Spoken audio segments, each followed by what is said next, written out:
Santa Clara County's Public Guardian's Office is facing criticism tonight. Yes, some families tell us that the county is isolating their elderly loved ones, unnecessarily taking control of their entire lives, right down to who can visit.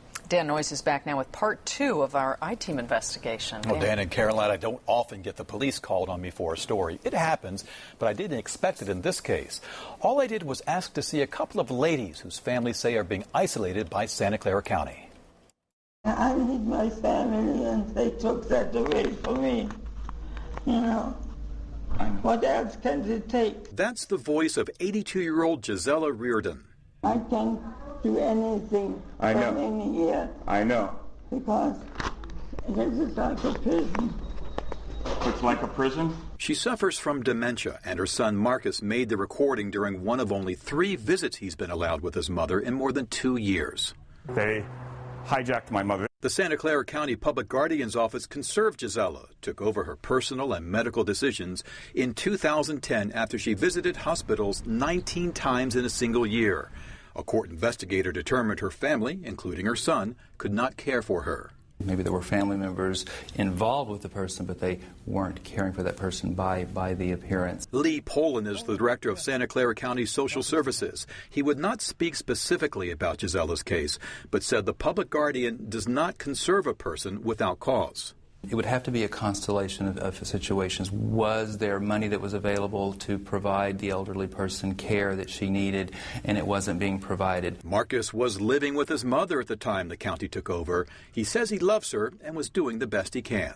My mom wants to come home. We have a home. She has food, clothing, shelter. I can take care of her. I was taking good care of her. But the public guardian kicked out Marcus and sold the house to pay for his mother's care. He ended up living in his car for a time, and Gisela was ultimately moved to an assisted living facility. This is devastating. My mother and I are very, very close. We have always been very close. Marcus is clearly frustrated with the situation, and a court investigator wrote he becomes hostile toward facility staff, yells, becomes disruptive, and overwhelms staff with his demands. So the public guardian got a court order restricting his visits with his mom. They must be supervised. Marcus says he recorded their last meeting to protect himself from what he calls the public guardian's lies. They have done it to me, taken everything. Why? I'm not a criminal. Okay. I haven't done anything. You managed to make your mother very upset. I didn't make my mother upset. She's upset, sir. Okay, I'm going to ask you to turn off your tape. Giselle clutched my arm and sobbed onto my shoulder for an hour talking about how lonely she is. Linda Kincaid is an advocate with the National Association to Stop Guardian Abuse. She says not only is the public guardian restricting Marcus Reardon's visits with his mom, but all of Gisela's potential visitors. Kincaid was able to see her twice before getting kicked out of the facility. She says 18 members of her group have tried to call and set up visits with Gisela. All have been denied. If the laws were followed and her rights were observed and honored, this would not be happening. Kincaid points to the Notice of Conservatee's Rights, a document in every conserved person's court file. Unless a court limits or takes away a right, like visits from family or friends, then the conservatee retains the right to have these visitors.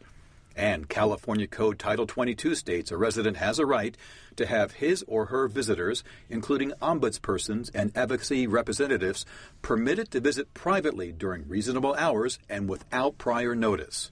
If you took your grandmother and locked her up in the spare bedroom, you could go to jail for that. But if the public guardian does it to your grandmother, it's called conservatorship. I wanted to see if the public guardian is following the rules. I walked into Villa Fontana, asked to see Gisela and another conserved woman. The staff called the county. The resident is conserved by the county, and we have to follow the rules. They have a court order that puts them in charge of the resident. The public guardian's office told me by phone that I couldn't see Gisela or the other woman until they performed a background check on me, and they instructed Villa Fontana to call the police. Why call the police on me? What danger did I pose to anyone at the nursing home? I think you and the public should feel good about that, because that means that the public guardian, acting as the conservator of individuals in any kind of residential facility, is thinking first of protecting that person's interest. Oh, come on. What about me was a danger to anyone? I introduced myself to the officer who responded. He didn't really understand why he was there. He gave me an incident card and left.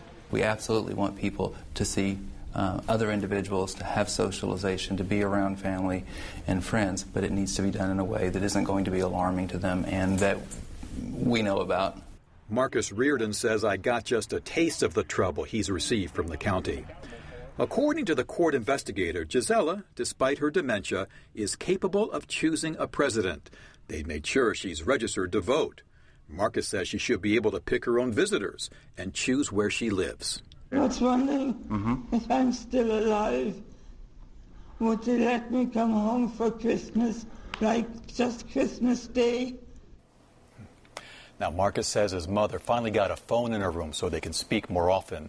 He's made a couple of mistakes in fighting to regain control of his mother's care, failing to show up for 2 court dates. It's been a stressful time, and Marcus felt the deck was stacked against him. Now, by the way, the public guardian said it would take 2 days for that background check. It's been more than 2 weeks, and I'm still waiting. Nothing yet.